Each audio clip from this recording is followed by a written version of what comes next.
नमस्कार दोस्तों, मैं हूं आपका अपना साथी दीपक पवार और इस मंच पर आपका स्वागत करता हूं हरियाणा के जिलों का परिचय सीरीज में। और आज मैं आप लोगों के लिए कैथल जिले के बारे में संपूर्ण जानकारी लेकर आया हूं। जी हां जनाब, वो जिला जिसका नाम हनुमान जी के नाम पर रखा गया। तो कैथल जिले के बारे में जानकारी, और ये रही पहली स्लाइड आप लोगों के सामने। अगर मैं कैथल जिले की स्थिति की बात करूं तो कैथल जिले की लोकेशन की अगर बात की जाए, नॉर्थ, नीचे साउथ, ईस्ट, वेस्ट, और ये है उत्तर दिशा, ये है वेस्ट दिशा, ये है उत्तर, ये है पश्चिम, और दोनों के बीच में उत्तर पश्चिम नॉर्थ वेस्ट।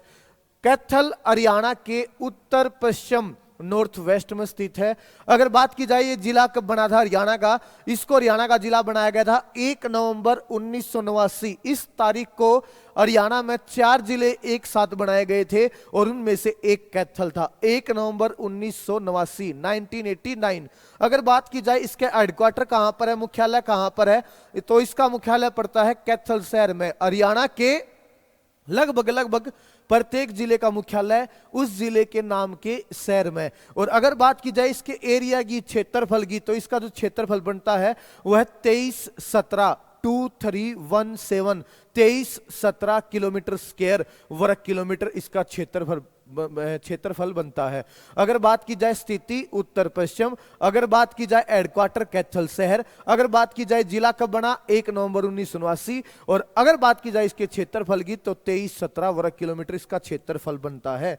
आगे बढ़िए, कैथल जिले के बारे में तहसील, उप तहसील, उपमंडल, ब्लॉक कितने हैं। अगर बात की जाए तहसील की तो कैथल जिले में गुल्ला, कैथल, पुंडरी, कलायत 4 तहसील हैं। और आगे उप तहसीलों की सीवन, राजौद और एक है डांड, ये 3 उप तहसील बनती हैं। उपमंडल कैथल, गुल्ला, कलायत। ब्लॉक या खंड की बात की जाए तो गुल्ला, कैथल 2, पुंडरी, सीवन, कलायत 5, और राजौद और डांड कितने हो गए 7। तो 7 ब्लॉक, 3 उपमंडल, 3 उप तहसील और 4 तहसील। आगे बात की जाए कैथल जिले के बारे में 2011 की जनगणना के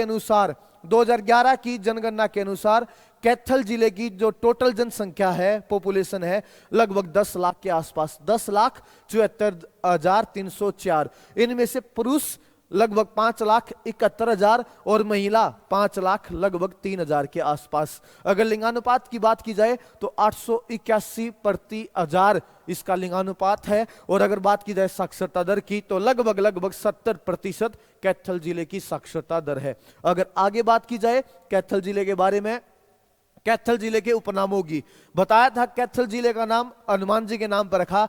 और ये मैं नहीं कह रहा, ये कह रहा है वामन पुराण। वामन पुराण में ये बात लिखी हुई है। वामन पुराण के अनुसार कैथल को हनुमान जी की जन्म स्थली कहा जाता है। इसके अलावा कैथल को कपिल मुनि की नगरी भी कहा जाता है। क्यों? क्योंकि कैथल के कलायत गांव में इनका आश्रम था। इसके अलावा गुरुद्वारों का शहर कहते हैं। और एक हरियाणा का काशी या छोटी काशी, काशी कह लीजिए या छोटी काशी कह लीजिए, जनरली छोटी काशी नाम दिया जाता है। आगे बात की जाए कैथल का प्राचीन नाम कपिस्थल है। कैथल का प्राचीन नाम कपिस्थल है। और कपिस्थल, कपि होता वानर, स्थल मतलब जगह, वानरों की जगह। मैंने यही तो बोला था कैथल का नाम हनुमान जी के नाम पर रखा गया। हनुमान जी के किस नाम पर? हनुमान जी के कपीश्वर।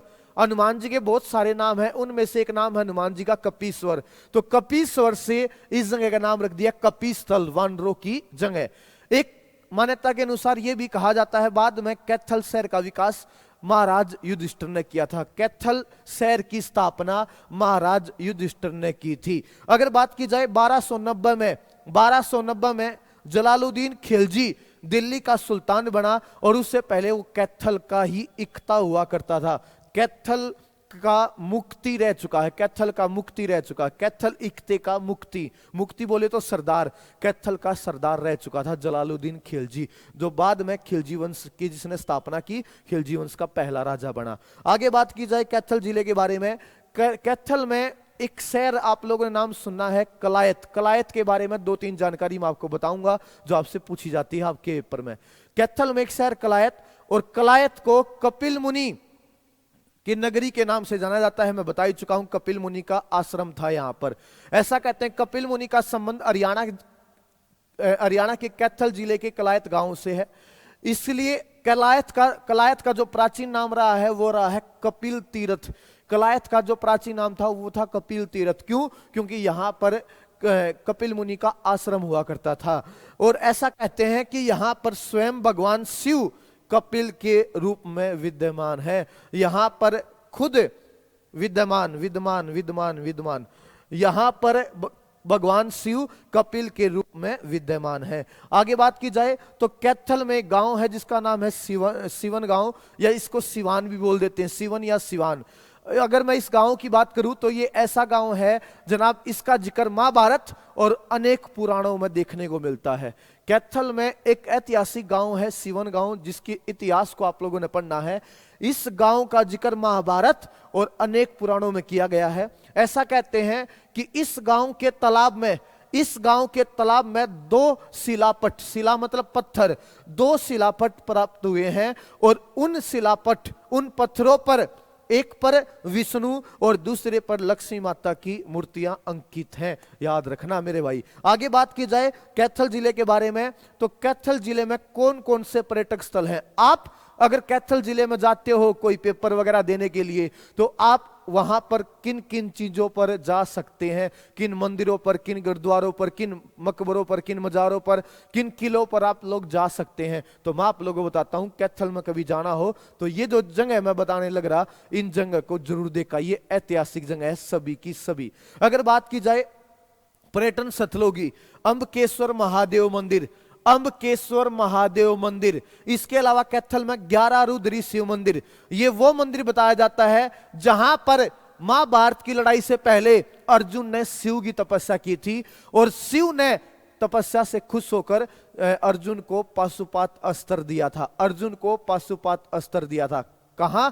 11 रुद्री शिव मंदिर में अर्जुन ने शिव की तपस्या की और शिव ने अर्जुन को यहां पर पाशुपात अस्त्र धारण करवाया था, पाशुपात अस्त्र दिया था। ये वही मंदिर है। इसके अलावा कैथल में छोटी देवी का मंदिर, इसके अलावा अंजनी टीला मंदिर, इसके अलावा एक चैवन ऋषि मंदिर, चैवन ऋषि तीर्थ स्थल महेंद्रगढ़ में, और चैवन ऋषि मंदिर कैथल में।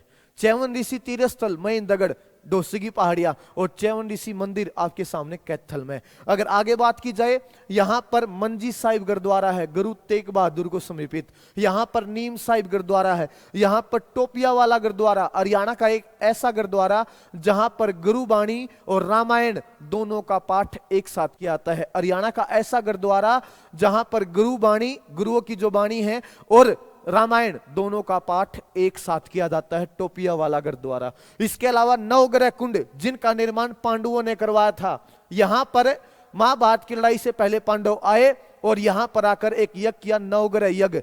जिन ग्रहों का यज्ञ किया था उन्हीं ग्रहों के नाम पर 9 कुंड बनवा दिए, सूर्य कुंड, चंद्र कुंड, मंगल, बुध, बृहस्पति, शुक्र, शनि, राहु, केतु, और इन कुंडों को नाम दे दिया नवग्रह कुंड।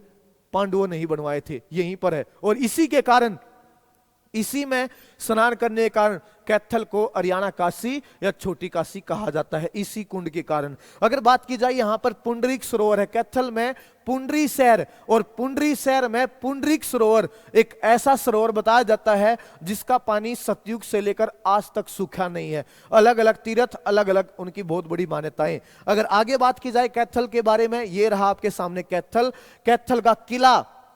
का किला जिसको भाई उदय सिंह का किला भी कहा जाता है। रजिया सुल्तान का मकबरा, रजिया सुल्तान की मृत्यु भी कैथल में हुई थी 1240 में, जहां पर ये दफनाई गई वहीं पर स्थानीय मुसलमानों या स्थानीय लोगों ने इनको समर्पित एक मकबरा बना दिया। और इस मकबरे को पूरे दक्षिण एशिया का पहला महिला स्मारक भी कहते हैं। दक्षिण एशिया का पहला महिला स्मारक रजिया सुल्तान का मकबरा, पीर बाबा नौबहार की मजार, इसके अलावा फल्गु तीर्थ, वो तीर्थ जहां पर फल्गु ऋषि ने तपस्या की थी। आगे बात की जाए कैथल के संस्थानों की बात आ जाती है तो कैथल का जो सबसे प्राचीन कॉलेज बताया जाता है वो बताया जाता है कैथल का सबसे प्राचीन कॉलेज राधा कृष्ण सनातन धर्म कॉलेज ऑफ एजुकेशन, जिसकी स्थापना 1954 में की गई थी। इसके अलावा यहां यहाँ की राष्ट्रीय विद्या समिति ने 1970 में लड़कियों के लिए, महिलाओं के लिए एक इंदिरा गांधी महिला महाविद्यालय, इंदिरा गांधी महिला कॉलेज की स्थापना की। और 2018 में हरियाणा की पहली संस्कृत यूनिवर्सिटी भी,